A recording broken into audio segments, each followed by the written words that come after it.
Saberes es un podcast conversacional de Ocote para escuchar voces esenciales del pensamiento indígena contemporáneo en Guatemala. En esta temporada 2 de Saberes, Gladys Tzul, escritora y socióloga, y Cam Juárez, artista visual, fotógrafa e investigadora, ambas maya quiché, son las anfitrionas que conversan con Yamanik Cholotío, comunicadora maya Sotujil y Pocomchi, que ha dedicado buena parte de su trabajo a las radios comunitarias y a la divulgación multiplataforma como herramienta esencial para muchas comunidades indígenas del país. Cholotío forma parte de FEJER y el colectivo radial Jun Naoj.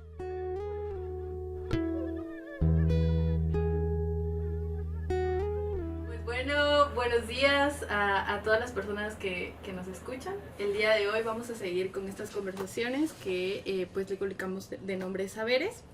Y el día de hoy vamos a hablar sobre radios comunitarias y comunicación digital con Yamanik Cholotío y con Gladys Tzul. Bueno, hola Yami, ¿cómo estás? Bien, gracias. Bueno, primero quisiera hacerte la pregunta sobre quién eres tú, Yamanik, y a qué te dedicas y por qué elegiste dedicarte a lo que haces actualmente. Bueno, yo soy Yamanik Cholotío.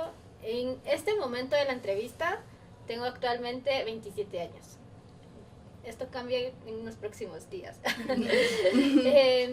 Y bueno,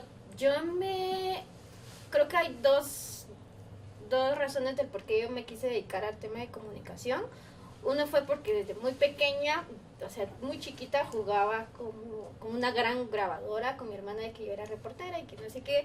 Esto luego cambió, que quería ser doctora y que quería ser cirujana plástica. Y ya más adelante me di cuenta que no era como buena para los números. Entonces yo dije, seguramente tengo que ver muchos números. Y a mí la verdad me costaba mucho el tema de la escuela. O sea, mi mamá tuvo que pasar un gran proceso luchando para que yo pudiera salir de los básicos. y luego de eso, pues yo decidí dije, ay, a mí me gusta mucho hablar. Entonces, y aunque me considero una persona muy tímida, o sea, sí me gustaba hablar, como que podría seguir algo que me sea fácil, dije yo así, porque pues me estaba costando mucho salir como de la escuela, no me gustaba como el trato que recibía de algunos maestros, y entonces siempre fui como muy, era un poco peleonera con algunos maestros. Entonces entonces se cruzó comunicación en mi vida, y una de las razones del por qué decidí estudiar comunicación es que la comunicación tiene una teoría que en realidad ha llegado a la práctica, y ha llegado a la práctica en dos momentos importantes de la historia del mundo, y es la Primera Guerra Mundial y la Segunda Guerra Mundial. Y entonces ahí es donde salen todos los teóricos de la comunicación a decir, en este momento vamos a ver cómo se utiliza la teoría de la aguja hipodérmica. Vamos a ver cómo se utiliza la teoría de las masas. Y entonces en realidad uno al ver toda esta teoría pues se da cuenta de que pues sí es funcional. Y después me comencé a dar cuenta del por qué la gente le apuesta tanto a la comunicación y por qué el empresariado pues no quiere soltar como estos medios de comunicación, porque en realidad sí hay un impacto hacia la sociedad. Y segundo, luego pues comencé como a hacerme un cuestionamiento acerca como de mi identidad, y comencé a conocer un poco más sobre los medios de comunicación, los pueblos originarios, y creo que ya con esta teoría te dije, bueno, por algo es que no quieren soltar los medios de comunicación, y es que en realidad es que nos quieren seguir viendo la cara, nos quieren seguir viendo pues desde una mirada como de los pueblos originarios están acá y nosotros estamos acá. Entonces sí me comencé a meter mucho en tema de los medios de comunicación, también como incluso yo cuando me presento es como para cambiar esa narrativa dominante, por eso hago comunicación, porque hay una narrativa que siempre nos imponen, y sobre todo para los pueblos originarios, y no solo en Guatemala, hablemos de los pueblos originarios en general, y que el acceso a medios de comunicación para los pueblos originarios no solo es una pelea en Guatemala, sino que es una pelea a nivel mundial. Yamani, pues muchas gracias por venir, un gran placer conversar con usted. Hablemos un poquito sobre la generación de contenido, porque las radios comunitarias, y pienso en Radio Comunitaria La Niña, por ejemplo, que yo he colaborado muy de cerca con ellas, es una radio comunitaria en el sentido de que transmite todo.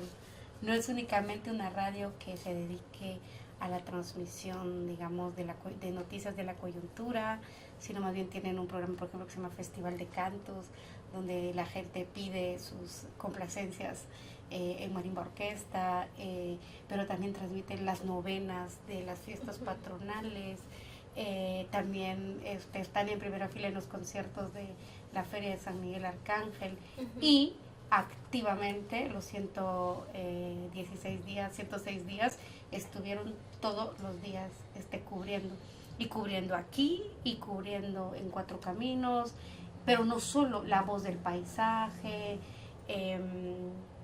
también varias radios de Nahualá, varias radios de la Boca Costa, que si hubo una difusión, si hay una difusión de nuestras ideas, de las ideas festivas y de las ideas tristes, porque también cuando han ocurrido los accidentes de los migrantes, son las medios de comunicación, para el acuerpamiento, son las radios comunitarias.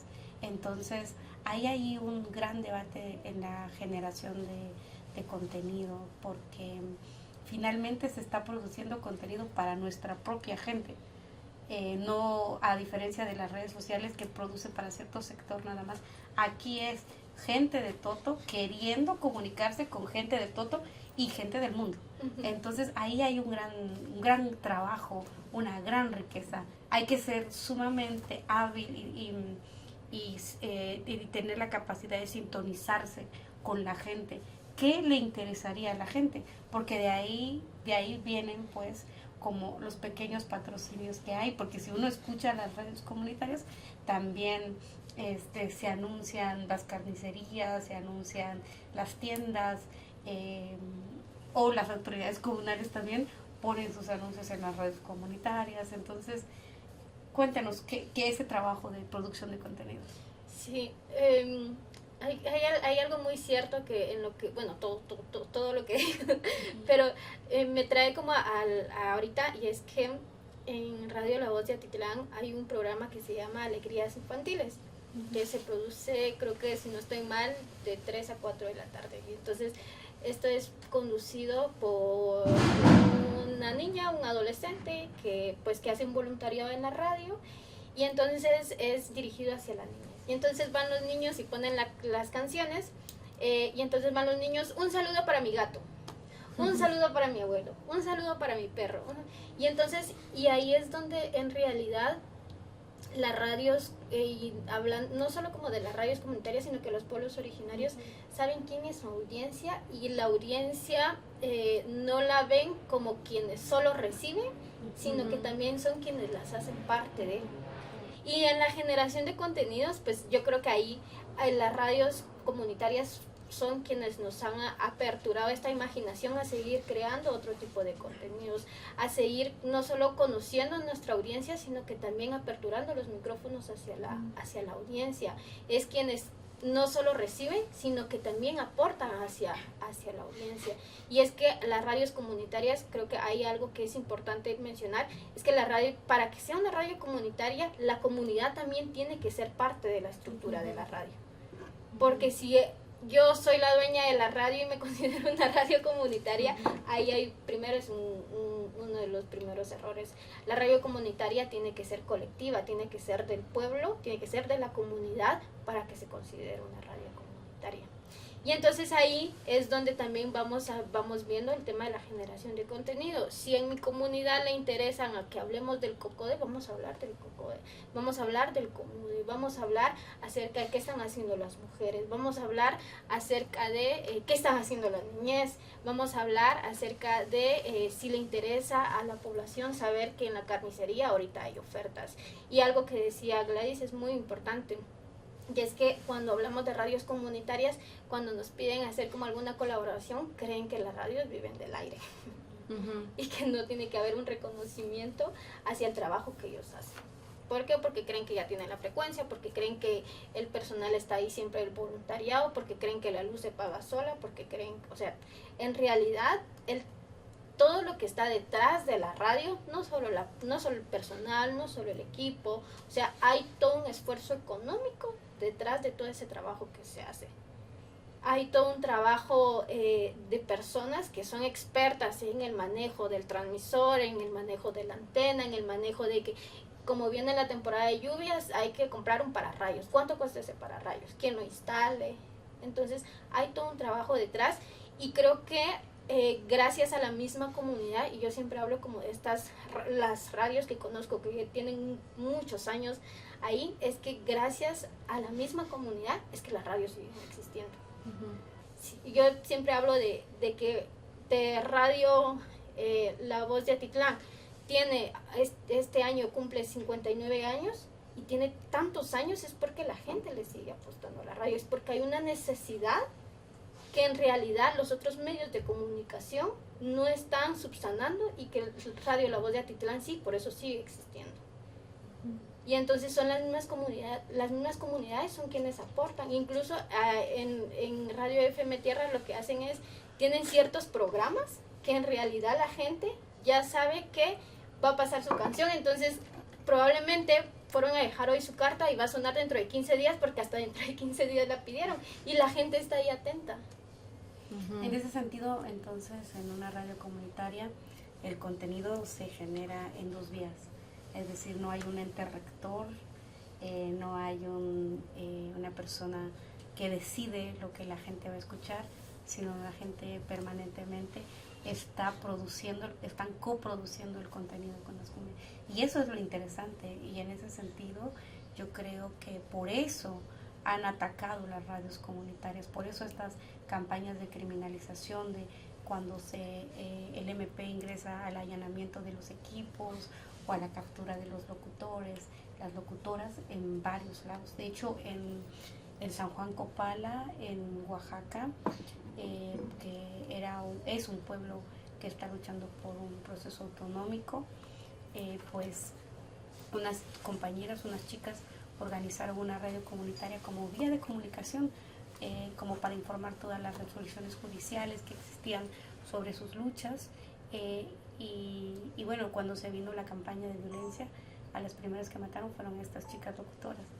Entonces, justamente porque es en la radio donde se juega este intercambio y este trasvase de saberes y donde hay un real, digamos, acto comunicativo, y es bastante reflexivo porque en ese sentido no responde únicamente a una clase letrada, solo los que saben escribir, solo los que saben leer o los que tienen un teléfono o tienen una computadora, sino tienen su radio y están participando en la generación de contenido, pero también están imprimiendo un acto de real comunicación, y por eso es importante que se converse de esto y también notar por qué hay una campaña de criminalización contra las radios comunitarias. Yo quiero aportar de que en realidad para mí la radio ha sido como también un proceso de sanar, porque, o sea, creo que para muchas personas que hemos pasado como un proceso de violencia que nos atraviesa nuestros cuerpos, es muy difícil después como poder recuperar nuestra palabra. Es como muy difícil también como hablar de lo que nos pasó. Y entonces yo tuve ahí un proceso y en el que pues probablemente sí podía conversar de otras cosas, pero para mí la radio también se convirtió en un proceso para poder sanarme y poder también hablar acerca de todas esas violencias que atravesamos. Porque antes yo seguramente no podía hablar sobre el racismo porque pues tuve ahí varios procesos que me afectaron, que incluso ya no quería ir a la universidad por un acto que hizo una licenciada, y ya después pues también la radio se convirtió, ya cuando yo pude pasar por mi proceso, se convirtió también en una forma no solo de hablar sobre mi proceso, sino que también denunciar. Y creo que también eso ha servido, no solo hablando del racismo, sino que hablando sobre conflictos como la guerra interna. Para muchas comunidades hablar sobre qué es lo que pasó en el conflicto armado y que la radio esté ahí ha servido también como ese proceso de sanación, no solo para hablarlo y mencionarlo, sino que también es para hacer válido su voz. Y que para mí eso, ese poder que tiene la radio y de que las mismas comunidades, de que sean ellos mismos quienes hablen, quienes digan qué fue lo que pasó, que también es todo un proceso de sanación, pues para mí es muy fuerte, porque las violencias no solo te atraviesan, o sea, sí tu cuerpo, pero después es muy difícil poder nombrarlos. Sí, y con el tema de como de comunicación para los pueblos originarios, tú tienes pues una larga experiencia en radios comunitarias y quisiera, pues, si nos podrías hablar también sobre el contexto desde tu experiencia y desde todo lo que has profundizado en el tema de radio comunitaria, cuál es el contexto actual de Guatemala y cómo se vincula ese contexto a la situación pues de los pueblos originarios de varias partes del mundo. Bueno, esto, o sea, yo lo que sé, lo he ido aprendiendo como pues también de mucha gente que es quien ha estado ahí al frente de las luchas y las peleas, porque antes de iniciar la grabación Gladys decía, es que usted es de las nuevas generaciones. No sé si soy de las nuevas generaciones, pero sí soy como un poco más joven de la gente que ha estado liderando estas luchas. Entonces, yo actualmente trabajo en la Federación Guatemalteca de Escuelas Radiofónicas FEJER, que es una cadena de radios comunitarias, que actualmente pues hay más de 30 radios que son aglutinadas por la FEJER, y pues unas son mucho más grandes que otras. Una de las radios más grandes es que creo que tiene 61 años, o sea, es Radio La Voz de Colomba, que está en Colomba, Costa Cuca, y que ellas son quienes como que han estado liderando mucho estas luchas. Y otras personas, ¿no? Con esto me quiero referir a que he aprendido como mucho de ellos y que tal vez no soy como la más experta en radios comunitarias, pero sí tengo el conocimiento, pues gracias a la experiencia que he adquirido de ellos y ellas.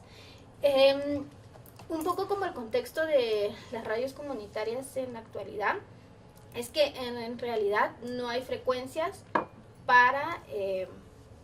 nos dicen que ya no hay frecuencias y que por eso ya no se pueden dar hacia los pueblos originarios. La ley de radiodifusión pues es bastante obsoleta. Todavía se habla de que antes eso es lo que se hacía. La CID ponía un precio, entonces todos íbamos poniendo como un precio y el que daba el mejor pues se le otorgaba a esta. Esa práctica pues en realidad en la ley se sigue dando, o sea, está, pero en realidad supuestamente ya no hay frecuencias para dar. Digo supuestamente porque en realidad hay un límite del espectro entre el AM y el FM que hasta ahí llega, pero esto se puede seguir ampliando. Pero en Guatemala pues hasta ahí se tiene. Y pues se dice que ya no hay. Ha habido, no solo la firma de los acuerdos de paz pues establece que en Guatemala se deben otorgar, y ahí no solo hablamos de radios comunitarias, sino que dice medios de comunicación hacia los pueblos originarios. Y actualmente está la sentencia de la CIDH, que fue ganada por Radio Ixchel en Zumpango, en donde establece que primero el Estado de Guatemala tiene que dar una disculpa, segundo que le tiene que otorgar frecuencias a los pueblos originarios. Entonces esto fue pues varios procesos y varias personas detrás del MP anteriores en las que hubo una persecución hacia las radios comunitarias.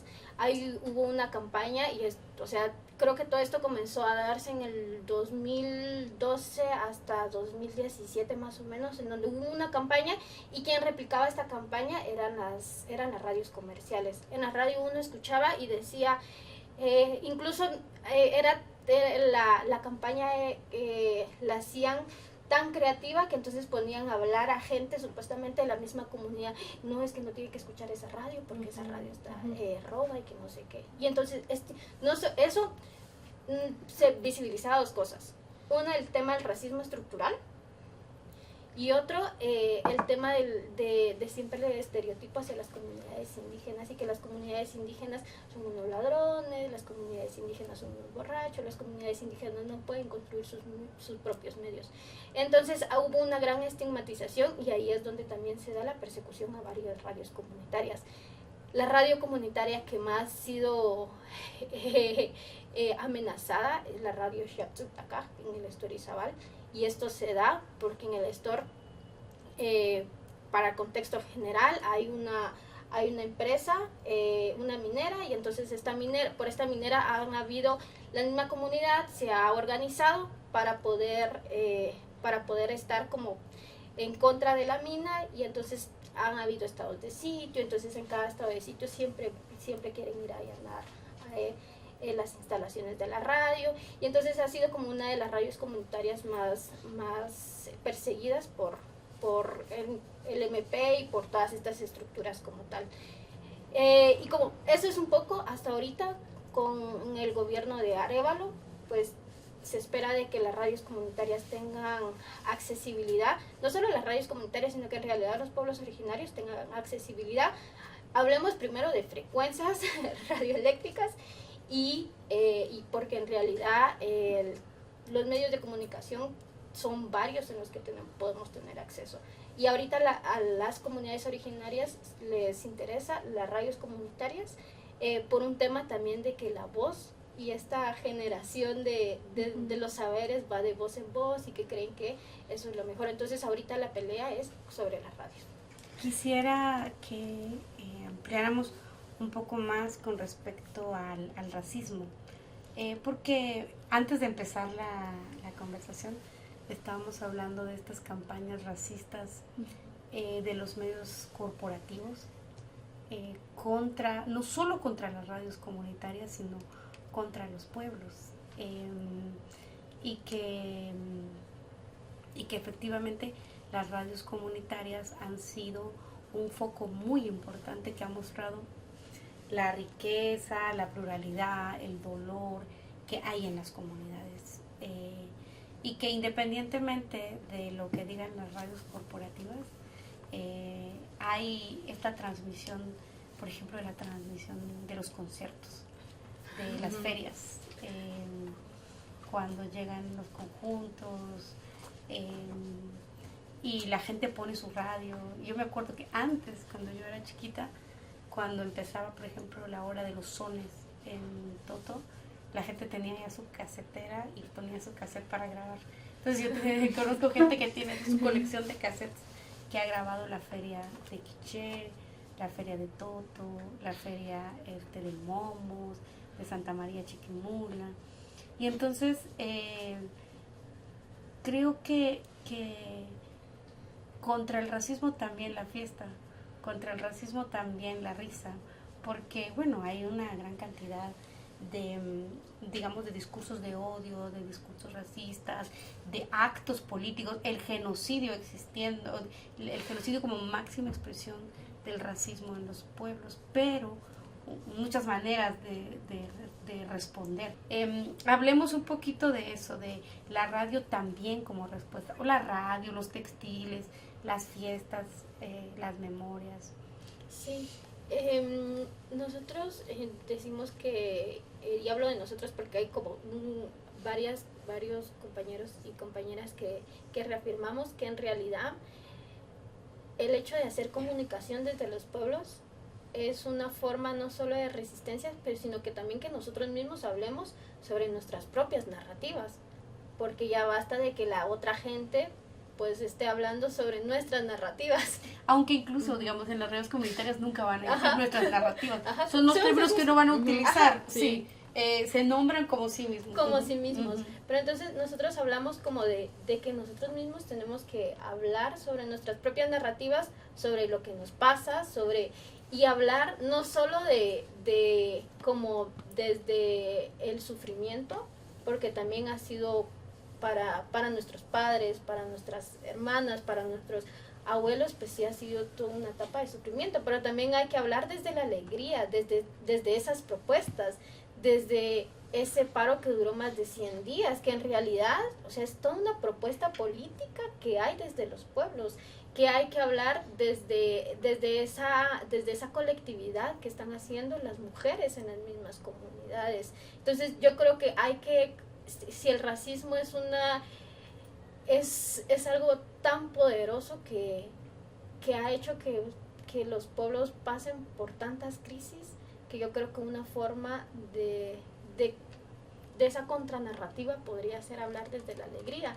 Y es que la otra vez hablábamos con otra persona que no tiene nada que ver con las radios o que no es fanática de las redes sociales, y le decían, estábamos hablando que una de las radios tenía que transmitir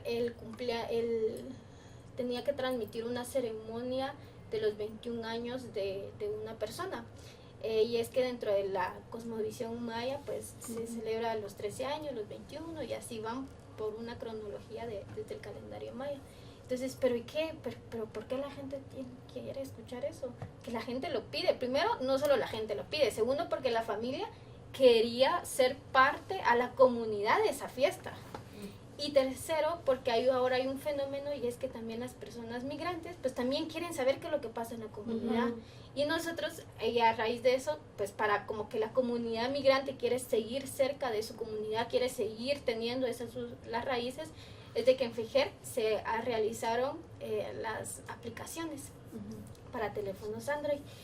Y cuando vemos las estadísticas, una de las radios, la aplicación está descargada en un estado de Estados Unidos, es donde más descargas hay. Y entonces nos comenzamos a ver qué era lo que pasaba, porque nos dimos cuenta que hay una comunidad migrante de ese pueblo allá. Y entonces es una forma de acercarse hacia las comunidades. Y ahí es donde yo creo que las radios siguen teniendo vigencia, porque no solo hay un acercamiento hacia qué es lo que está pasando, como en la coyuntura que está pasando, el país se está desbordando, sino que también hay un acercamiento hacia qué está pasando en mi comunidad. Hoy es la feria de no sé qué, entonces yo sé que voy a escuchar el concierto de Fidel Funes en la radio. Y ahora no solo en la radio, sino que muchos también ya comienzan a transmitir en Facebook. Y entonces yo me pongo a pensar que también ahora no solo es el tema de la radio, sino que también son estas nuevas tecnologías que se van adaptando y que también van acercándose hacia las mismas comunidades. Y es que yo sé que hoy va a pasar, mi mamá me contó que se murió alguien, entonces yo sé que en la radio o en el canal de Facebook de esta persona, de esta radio, pues yo sé que voy a poder ver qué es lo que está pasando. Entonces sí es como todo. La radio creo que no solo es un tema de apertura, es un medio de comunicación, sino que lo que hablábamos es como esta participación de la audiencia, y es que ahí es donde uno ve una parrilla de programación, incluso, o sea, cuentan con su parrilla de programación, pero esta también es muy dinámica. ¿Por qué? Porque depende mucho acerca de la audiencia, depende mucho acerca de qué es lo que está pasando en la comunidad, depende mucho de que nosotros tenemos varios programas en red, en FIGER, como decía Gladys, Junnaoj, que se transmite en más de 10 radios comunitarias. Entonces a veces Radio Nahual Estéreo me escribe, hoy no vamos a poder transmitir Junnaoj porque tenemos una transmisión en tal comunidad. Y entonces ahí es donde decimos que en realidad las radios no son estáticas como las radios comerciales. Entonces ya sabemos que tal día, de 12 a 1 vamos a poder escuchar a tal locutora pasando música. Pero las radios no son estáticas, están en constante movimiento. ¿Por qué? Porque la misma comunidad no solo las obliga, sino que también se adaptan hacia los medios de comunicación. Y un poco en ese sentido que justo que tú estás hablando de estas adaptaciones que tiene la radio, también algo que a mí me parecía como, o sea, muy curioso, ¿verdad? Era cómo también las radios comunitarias te brindan accesos mucho más fáciles a otra información que, por ejemplo, no sé, un partido de fútbol, de las grandes ligas, digamos, que no voy a mencionar nombres para este podcast, pero que la gente está muy atenta o muy pendiente de ese partido de fútbol, pero que tradicionalmente tendrían que pagar un costo para una plataforma o para algo, y pues la radio comunitaria les brinda un canal de Telegram donde pueden acceder a este tipo de materiales que pues que saben que su audiencia responde o que su audiencia también pide, ¿no? Entonces, cómo la radio construye, o desde mi punto de vista, estos accesos, ¿verdad? A su propia información, pero también a los accesos que de muchas otras de lo que su audiencia también pide. Y ahí también pues se imbrica en un tema, por ejemplo, esto de los canales de Telegram, los canales de WhatsApp, las transmisiones en vivo a través de Facebook, o sea, cómo se vuelve una red de medios para que la información específica de tu audiencia o lo que tu audiencia solicita pues le llegue, ¿no? O sea, es una cosa que me parece súper potente. Sí, yo creo que también en este mundo globalizado, yo creo que como que hablando como de los pueblos originarios, pues también han tenido que tal vez no transformarse, pero sí adaptarse hacia este mundo donde no solo la digitalización, sino que muchas cosas que nos han pasado, las pandemias y todo eso, nos hemos tenido que transformar, no transformar, nos hemos tenido que adaptar.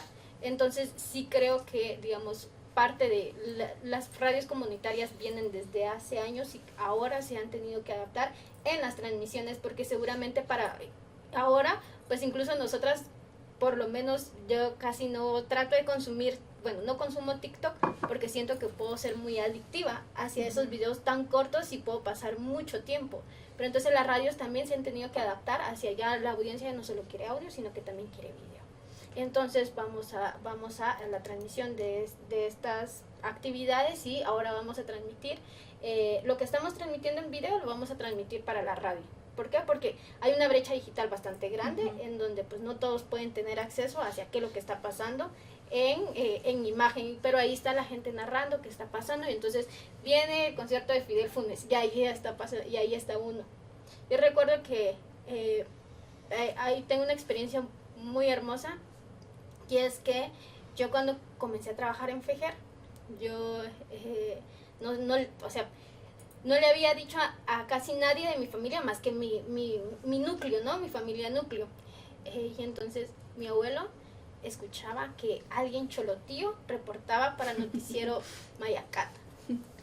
Y entonces decía, yo como que conozco, yo como que la conozco. Y entonces después que fui al pueblo, me dice, vos sos la que pasás en el Mayacat, me dice. Y yo, sí, le dije yo. Y entonces como que tenía ese acercamiento con mi abuelo.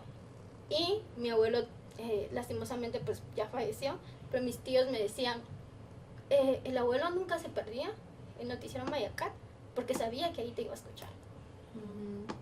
Y entonces ese acercamiento que tiene la radio hacia las mismas comunidades, y que algo que decía Gladys anteriormente, digamos, se cree que los pueblos originarios solo vamos a hablar desde el dolor o desde el resentimiento, pero no, o sea, creo que esta no solo adaptación hacia otros medios, sino que también hacia otras herramientas, es también parte de esa propuesta política que tienen los pueblos.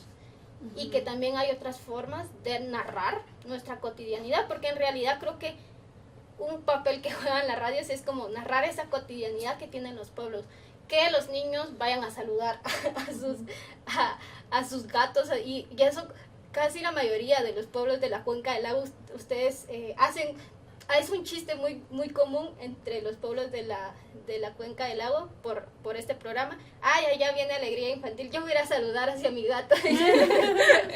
Y entonces, porque es algo muy común que se escucha, y es esa cotidianidad que transmite esas radios, y que en realidad, y eso lo han ido construyendo también desde el tema de la digitalización, desde el tema de la adaptación hacia esos nuevos contenidos que hay desde el TikTok, desde el Facebook, desde el WhatsApp, digamos que ya la gente ya sabe que puede escribir a la radio y le van a contestar. Y ese acercamiento que tienen a veces que dicen, mándeme un saludo. ¿Será que me puedes saludar? Que hoy es mi cumpleaños y que no sé qué. Y eso no solo vemos y eso lo han ido adaptando también las radios comerciales, que entonces ustedes ponen cualquier radio, entonces, ay, ¿será que le pueden mandar un saludo? Porque es ese acercamiento, que al final yo creo que no solo es la audiencia no solo son los pueblos originarios, que los pueblos originarios creo que es un tema de su filosofía, que así somos, que queremos como muy cercanos y todo muy en comunidad, pero también saben las radios comerciales que eso funciona, que también hay un acercamiento hacia la misma audiencia. Y hay una gran diferencia, es que en las radios comunitarias, quienes están detrás de los micrófonos son parte de la comunidad. Y entonces si vemos la diferencia en esas radios comerciales, siempre se ve como a las personas que están enfrente de los micrófonos como, ay, allá está el locutor, pero siempre es como muy bien vestido, incluso el tema de las voces, que hay ahí hay que romper esa narrativa que la gente que hace radio tiene que tener una voz súper grave o súper aguda porque eso es lo que atrae. Claro. Pero en realidad no, porque primero las radios comunitarias producen sus contenidos en sus idiomas, que eso es sumamente importante y súper político, de que la información llegue hacia sus idiomas, y que segundo, sea parte de la misma comunidad de esa radio. Estás escuchando la temporada 2 del podcast Saberes, Voces Indígenas en el Presente.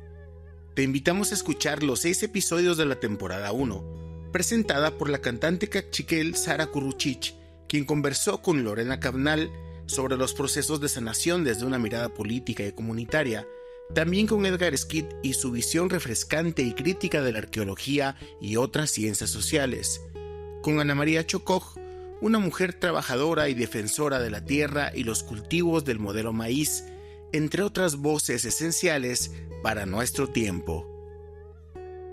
Yo quisiera que retomáramos lo que usted contó sobre las apps que se están descargando en ciertos estados, y uno puede ver, recién el Ministerio de Relaciones Exteriores ha sacado un mapa donde identifica en qué pueblos están como una descomposición demográfica en términos étnicos. Y yo creo que a eso responde lo que usted dice también, ¿no? Identificar dónde se están descargando las apps. Pero que en todo caso se sigue privilegiando la voz a la imagen, porque recuerde que la gran mayoría de gente que está en Estados Unidos está trabajando. Entonces no se puede dedicar únicamente, como si cierto sector, digamos, de las clases medias, son personas que están trabajando. Entonces escuchan. Yo hago un trabajo de investigación en Los Ángeles con el mundo migrante y escuchan. Insisto de la importancia, como usted dice también, de la radio con transmisión y producción de contenido en los propios idiomas. Eso es fundamental, eso crea una conexión directa, pero sobre todo por la dinámica cotidiana. Pues es que no todos son, no sé, investigadores, no todos sí. Digamos, tienen el tiempo planificado para sentarse a hablar aquí como nosotros. No, este es un sector muy reducido del que estamos hablando. Pero toda esta gente que trabaja, la que envía las remesas, se alimenta su contenido, como usted dice, el concierto de Fidel Funes, el concierto de los conejos, el concierto de Miguel Ángel Zul, que de hecho ahora que ellos hacen sus giras en Estados Unidos, Miguel Ángel Zul, La Gran Manzana o Fidel Funes, que hacen sus giras, recién La Gran Manzana hizo una gira por California, la gente lo seguía. Y entonces era tema que se hablaba en la radio comunitaria. Entonces, pero no quiero perderme el hilo de que la voz sigue siendo importante, escuchar y cómo la radio puede adaptarse, como usted muy bien lo dice, a la vida cotidiana. No necesita que se concentre a ver una transmisión, no necesita que usted tenga, porque aparte no tienen el tiempo. Entonces, eso a mí me parece muy importante. Y que este dato yo no lo tenía y esto es muy relevante.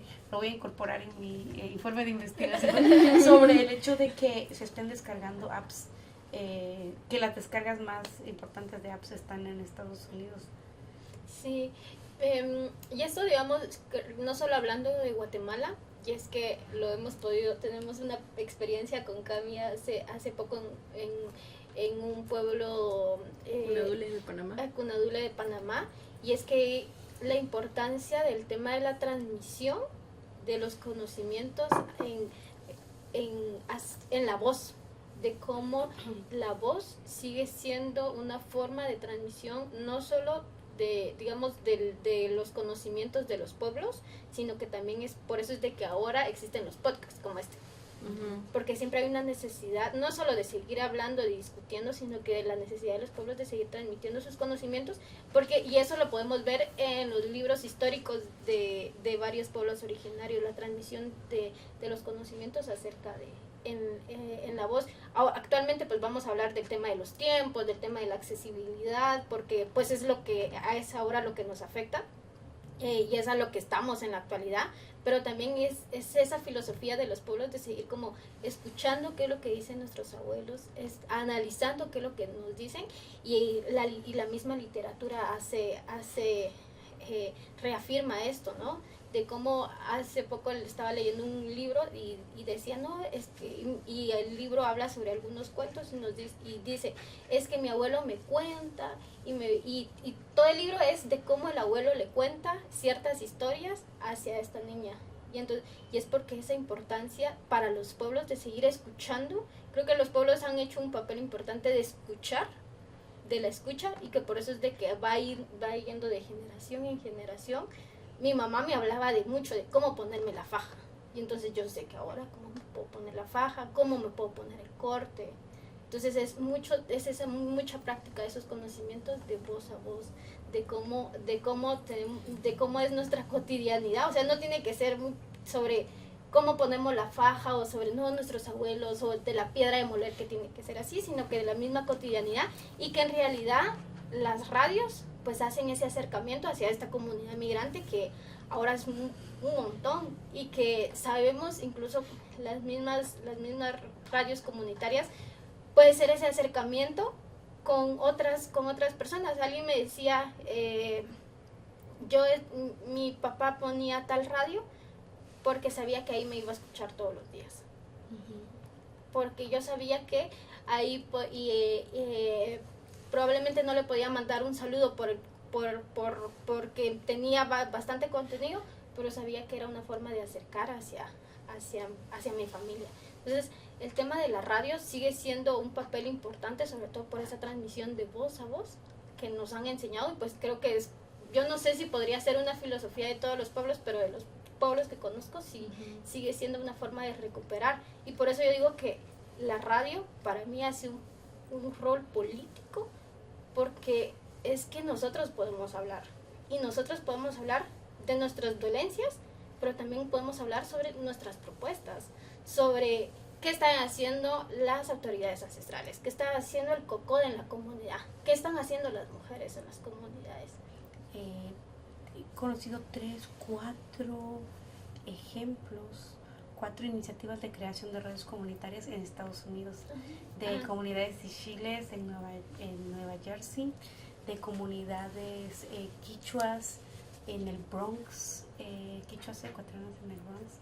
Bueno, y hay varias más, digamos, que es gente que había trabajado en radio comunitaria y que por todas las condiciones políticas, económicas que hay en otros países, tuvo que desplazarse y tuvo que emigrar. Y claro, tiene una vida de trabajo arduo y duro allá, pero también tiene su radio comunitaria. Eso es muy interesante, que quería nada más como comentario. Y quería saber si usted conoce de experiencias, ya que usted está muy cercana a pues, toda esta discusión y por su trabajo y su trayectoria. Yo me he preguntado últimamente sobre la generación de contenido, como ya le dije, pero programas, por ejemplo, como de terror.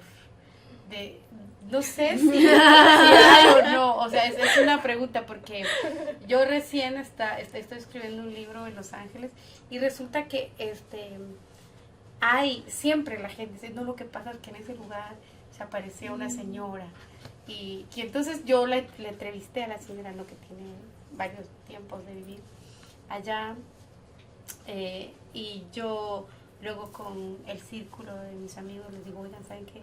La señora me contó esta historia, y ella dice que, bueno, ¿eso será que solo se aparece en las comunidades o también se aparece aquí en Los Ángeles?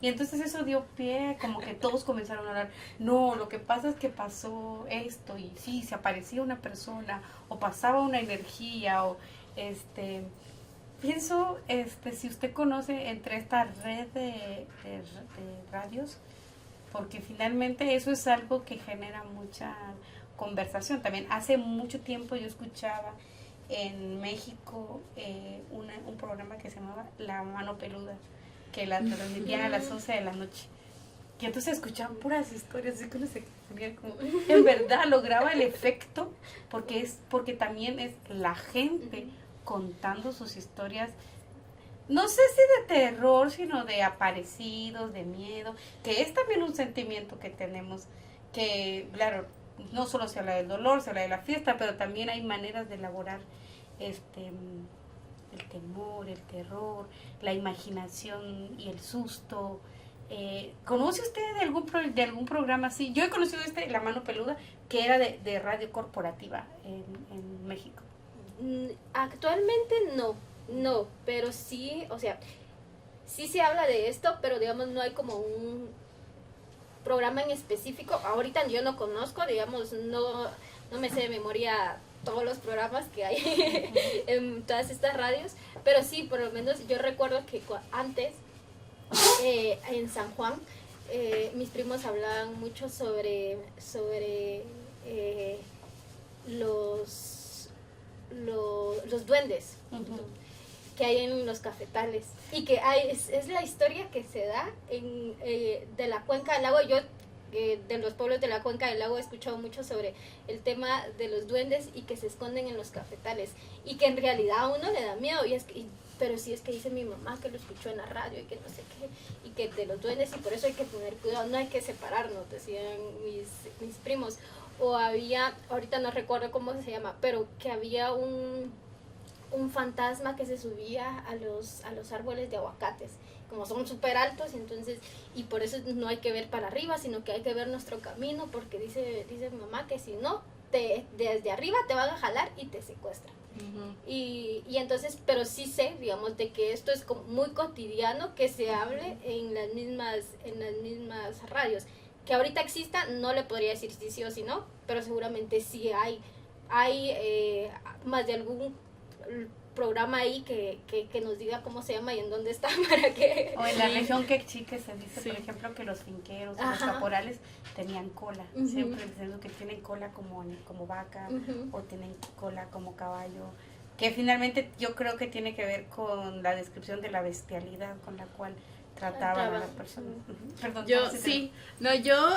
justo un poco antes de que habláramos de las cosas de terror, estabas hablando de la radio como un lugar que también resguarda la memoria.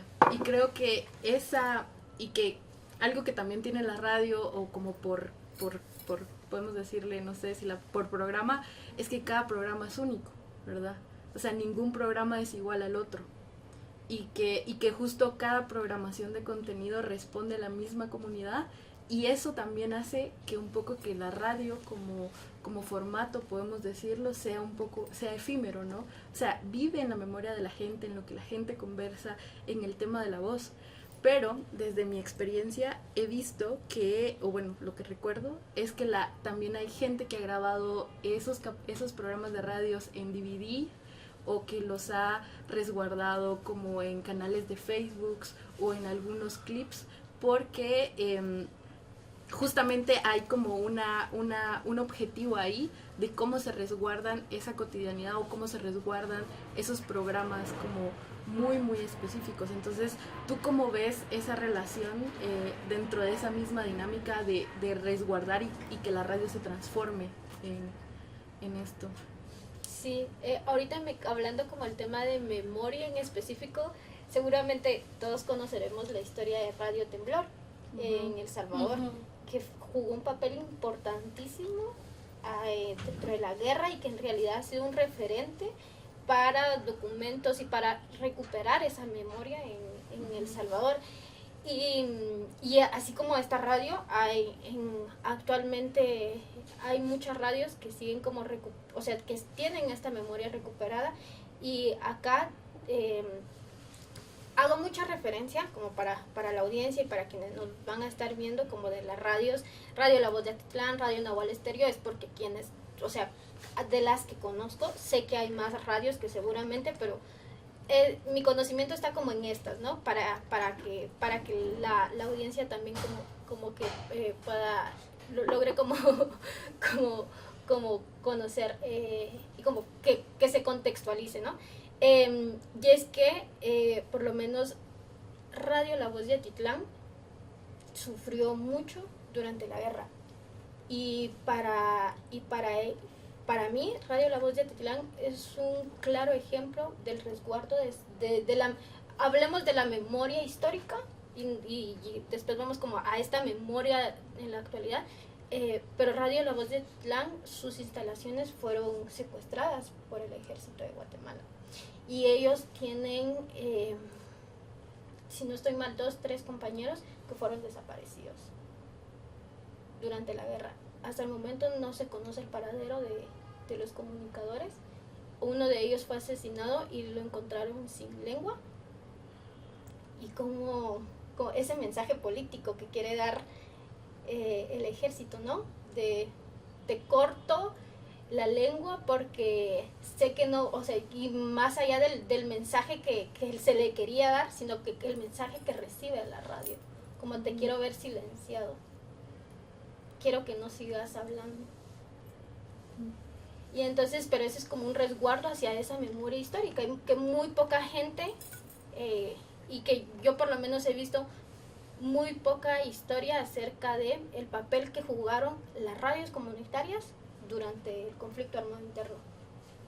Hay muy poca historia que se recupera acerca de cuál fue el papel de los medios de comunicación comunitarios durante esa guerra interna. Y yo creo que aquí tenemos un gran reto para poder recuperar cuál fue ese papel, por qué jugaron, por qué asesinaron, por qué desaparecieron a esas personas.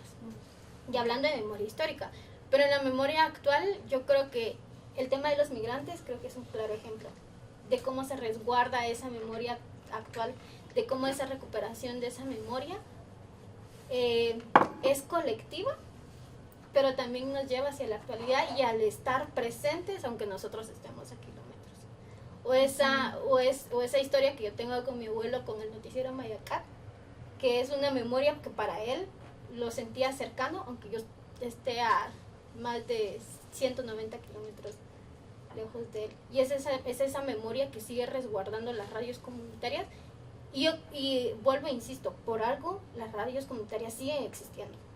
Por eso radios que tienen más de 50 años siguen estando, porque es un resguardo de esa memoria colectiva que tiene el mismo pueblo. Yo no sé qué pasaría si en Santiago de Atitlán no existiera Radio La Voz de Atitlán, dejara de existir. La otra vez me puse a pensar como en eso, ¿qué pasaría?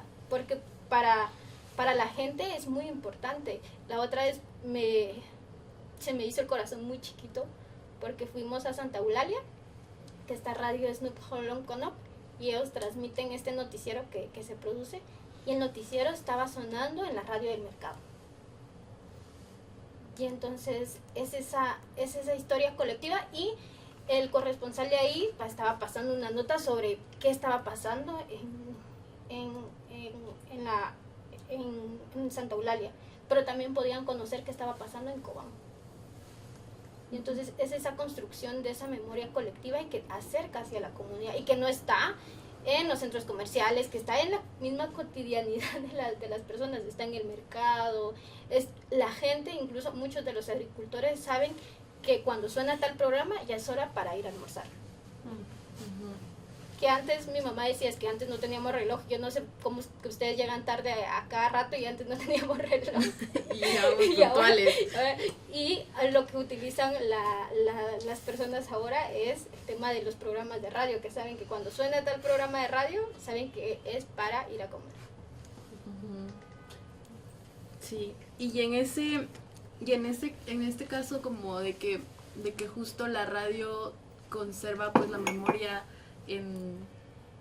o sea, la comunicación desde mi punto de vista tampoco se puede como alejar en general de los formatos, ¿no? O sea, independientemente de qué tipo de comunicación hagas, escrita, voz, digital, comunitaria, hay una lógica como en formatos, ¿no? Que es lo que también uno aprende cuando hace comunicación y etcétera. Y en ese sentido, quisiera yo preguntarte, también un poco como por curiosidad, como las radios comunitarias, y hablando como de la memoria, ¿en qué formato se resguarda? ¿Sabes? O sea, como hablando más de una cuestión material, si es que es de esa manera, si no, si es de otra completamente distinta, pues este es el espacio para que esto suceda, ¿no? Porque también algo que a mí me daba mucha curiosidad es que también he visto a señoras que justo guardan como el DVD o guardan el cassette o guardan algo que pasó en una radio en específico para volver a escuchar, ¿no? O sea, cómo también la radio juega esta función como casi que atemporal de volver a escuchar algo que ya pasó o justo de cómo lo recuerdas, pero no sé si eso... Yo creería que puede pasar, porque no, o sea, yo no podría hablar de cómo lo resguarda, pero creo que depende mucho como del pueblo. Porque el resguardo de la memoria, digamos, hablando un poco sobre la memoria histórica, yo sé que el resguardo de la memoria para los pueblos del occidente es diferente para los pueblos del oriente. Y hablando un poco como del tema de memoria histórica, pues porque sabemos que en el occidente pues se habla más, hay más documentación acerca de la guerra interna y que en el oriente se habla muy poca, pero también fue afectada. Y hago estas comparaciones porque tengo sangre del oriente y sangre del occidente. Tengo sangre fría y sangre caliente.